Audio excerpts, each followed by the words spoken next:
Hi guys, it's Miss Spada here. We're going to finish up our Time Warp Trio book. Today we're going to read in chapter 8. There's 10 chapters, so we're almost at the very end. And if you've kept up with this read along, you know that our three boys, Joe, Sam, and Fred, have traveled back in medieval times. They've met Merlin, they've met a Black Knight, and they've met the Knights of the Round Table. I had to think about if it's called Knights of the Kitchen Table or Round Table. But he's met King Arthur and Queen Guinevere, and they had to defeat a dragon and a giant. And where we ended the story, the boys outsmarted the dragon and the giant. And they basically tricked the giant into fighting the dragon. And the giant was trying to fight King Arthur and the knights and the boys. But the boys, it was actually Sam's idea, they ended up tricking the giant to fighting the dragon. And now that they are wondering, are they ever going to get back home? So we're going to find out what happens next. Chapter 8. "Keep your eye on the ball," yelled Fred.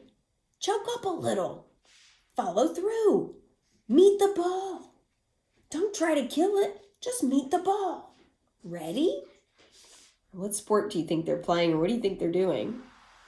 If you said baseball, you might be onto something. Let's see. The stable boy looked completely confused, but he nodded yes, and he gripped Fred's oak stick in a pretty good imitation of a batting stance. Fred stood on a mound at the bottom of a tall, dark stone tower connected to the castle wall. "Okay, here's the pitch." Fred lobbed our homemade baseball gently toward home plate. The stable boy swung as hard as he could and missed by a mile. "I caught the ball," and Sam yelled, "Strike 3! You're out!" All the boys cheered and began racing around the bases and yelling. So we were right. They were playing baseball in medieval times, but they had to make a ball. You heard them say, "We made a homemade ball." "Hey, nice name," I said. "Remind me to remember it if we ever get out of here alive." "Speaking of which," said Fred, "how do we get out of here?" I tossed our leather ball up and down. If somebody had let me read the magic book, I might know. "Oh, magic book, schmagic book," said Fred. "I barely touched your dumb book. And don't tell me we got here by magic. That only happens in dorky books." Sam looked around again. The stable boys looked around with him. "But if we did get here by magic, wouldn't we get back home the same way?" "Exactly," I said. "So all we have to do is find someone who knows magic." We looked at the guys sitting around us. None of them looked particularly magical. Forget all that magic jazz," said Fred. "King Arthur said he'd make us knights of the Round Table tonight. Let's do something useful while the sun is still up. Joe, you pitch. I'll hit. And tomorrow we'll explain how TV works." Sam rolled his eyes. Now, could you think of another character in the book that knows a little bit about magic? Oh, maybe you're remembering one of our characters here named Merlin the Wizard. Let's see if Merlin's going to be helping the boys any. Here's a little picture too, by the way. And this is Merlin in his little tower. I walked out to the mound. Birds tweeted. The sun shone warmly. It was nice in Camelot. But Fred was right. We had to get out of the Middle Ages before we went 20th century crazy. Sam crouched behind the plate. "Hum it, Joe."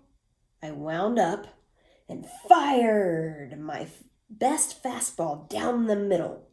Fred swung his oak bat and crushed it. The leather ball cleared the wall, still rising. Going.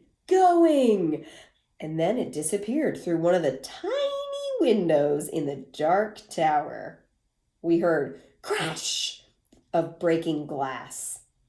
3 quick explosions rocked the tower. Red, blue, and yellow flames spit out the tower windows.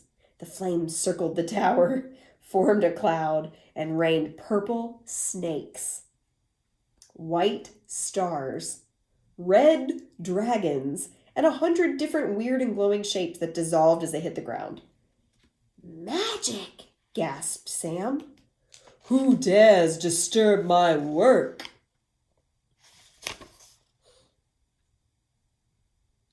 It looks like they hit Merlin's tower where all the magic potions and spells are. And that's why it was raining dragons and stars and snakes.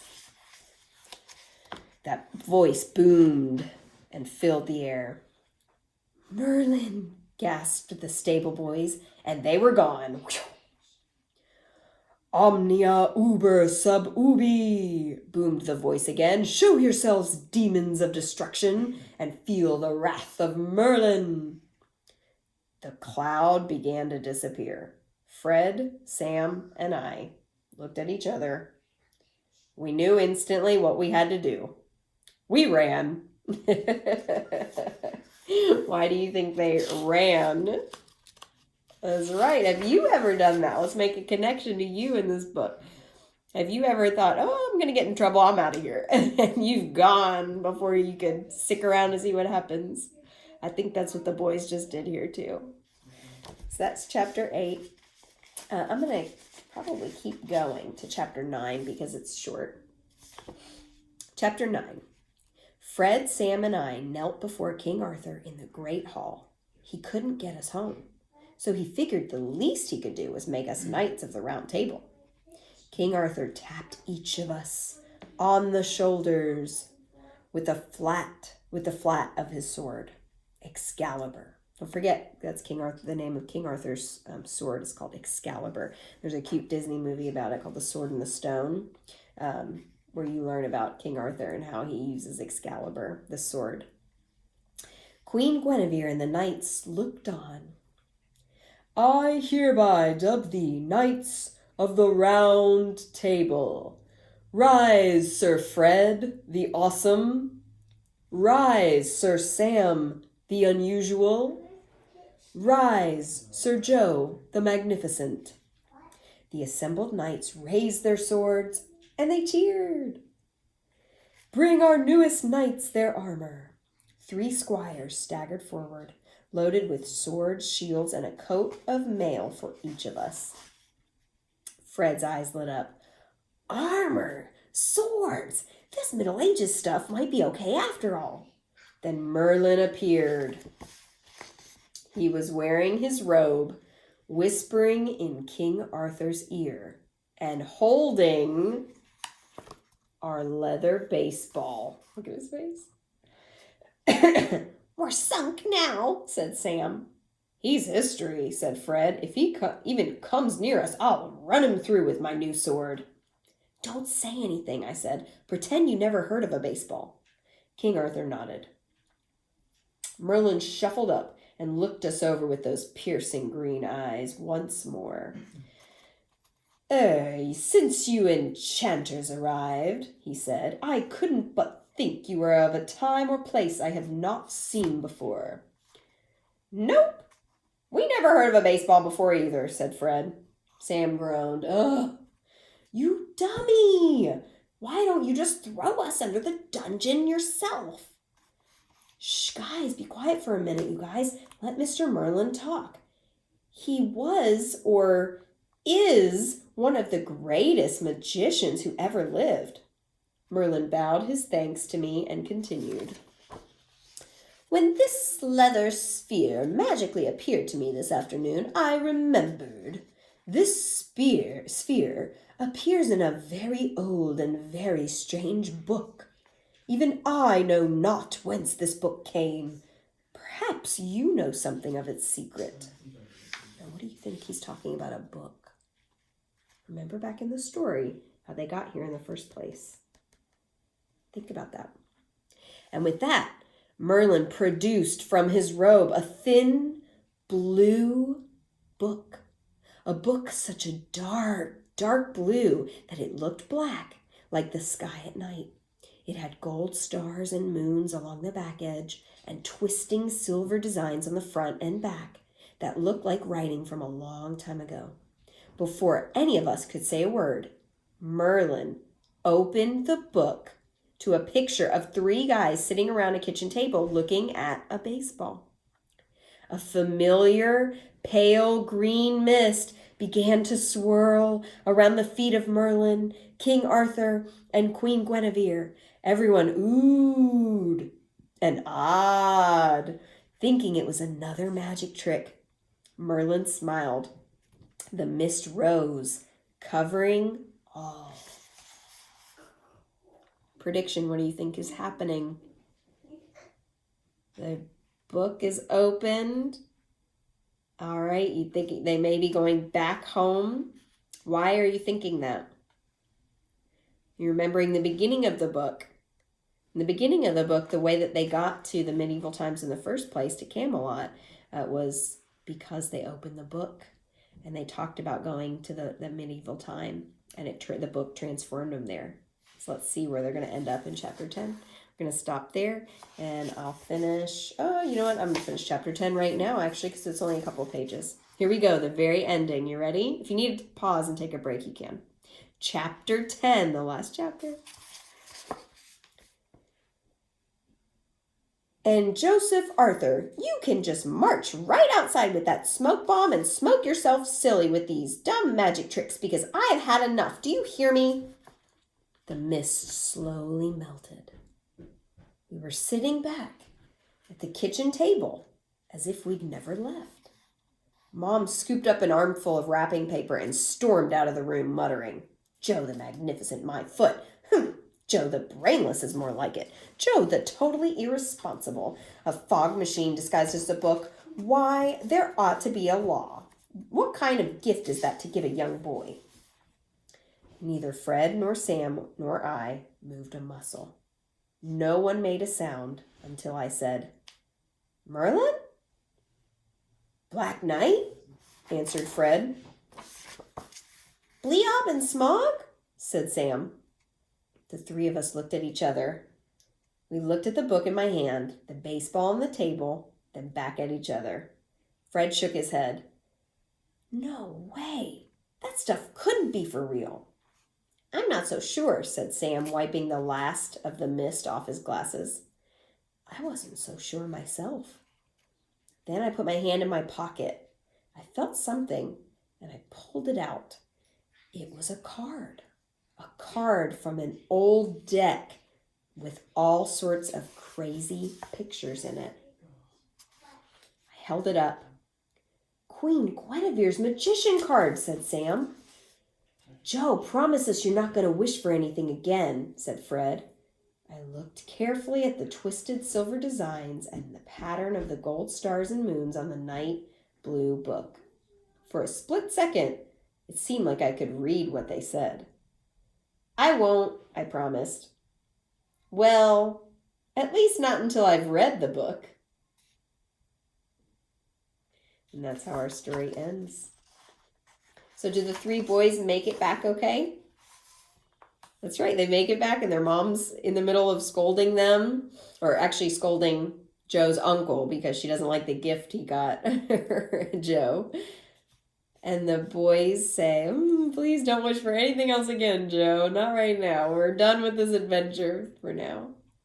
But what's going to happen, as every great series, there are more books in the series.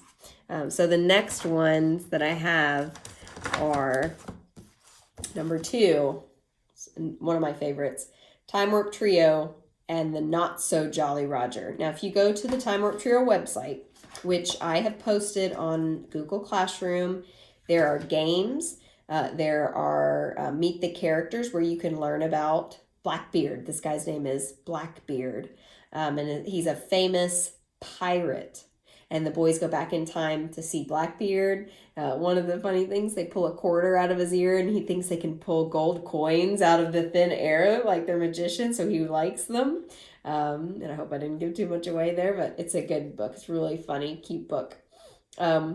This is the second one. The third one, they go back to the wild, wild west where there's cowboys and Indians. And this one's called The Good, the Bad, and the Goofy. And they go back in time, and this one's a really funny one to read out loud. You get to practice that cowboy accent when you read it out loud. So this is number 3 in the series. And then number 4, this one takes a twist. And the title is Your Mother Was a Neanderthal.